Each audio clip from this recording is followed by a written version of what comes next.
Vanitha club ఎన్నో సందర్భాలలో ఎన్నో కార్యక్రమాలు చేస్తుంది. ఈ కార్యక్రమం అనేది వినూత్నంగా ఈ సంవత్సరమే చేయడం జరిగింది.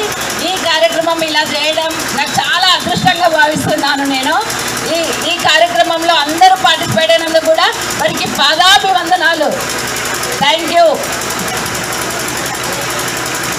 జై బోలో వసై మాతాకి. అందరం వెళ్ళేసి మనం టెంపుల్లోకి వెళ్ళిపోదాము. వెళ్ళిపోయిన తర్వాత మన డ్రాలు కానీ ఇవి కానీ తీసుకుందాం. మేడం మనకు ఈ పిలుపు బతుకమ్మ అంటే అర్థం ఏంటంటే మన దేవుడికి పూలతో పూజిస్తాం.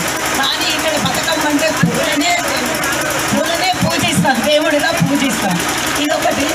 ఇది ఏంటంటే రజాకార్ మూమెంట్లో మనకి బతుకమ్మ అనేది స్టార్ట్ అయిందండి. ఆ టైంలో బ్రిటిష్ వాళ్ళు మనకి పూజన విగ్రహారాధన చేయడానికి ఒప్పుకోలేదు. మహిళలందరూ చాటుగా చేరి పూలన్నీ బతుకమ్మలుగా అంటే ఒక కోనులాగా ఏర్పరిచి దాని మీద గౌరవం పెట్టుకొని పూజించి నీళ్ళల్లో కలిపేసేవాళ్ళు. పాటలు పాడుకుంటూ అలా చేసుకుంటూ వచ్చేవాళ్ళు. అంటే అలా పూజించేవాళ్ళు అనమాట. మనం పూజ చేయడానికి వీలు కాలేదు కాబట్టి. తర్వాత అదే మనకి తెలంగాణలో పెద్ద ప్రసిద్ధి పండగ అయిపోయిందండి. అట్లాగే ఇది మన వేములవాడలో కూడా ఫస్ట్ స్టార్ట్ అయిందండి. ఇది 9 రోజుల పండగ. ఆఖరికి సద్దుల బతుకమ్మ ఎంత రంగ వైభవంగా చేసుకుంటామంటే మనం అందరం కలిసి చాలా బాగా చేసుకుంటాం. అదేవిధంగా ఈరోజు పూర్ణిమ చాలా మంచిగా అరేంజ్ చేసింది. ఇంతమంది వచ్చారు.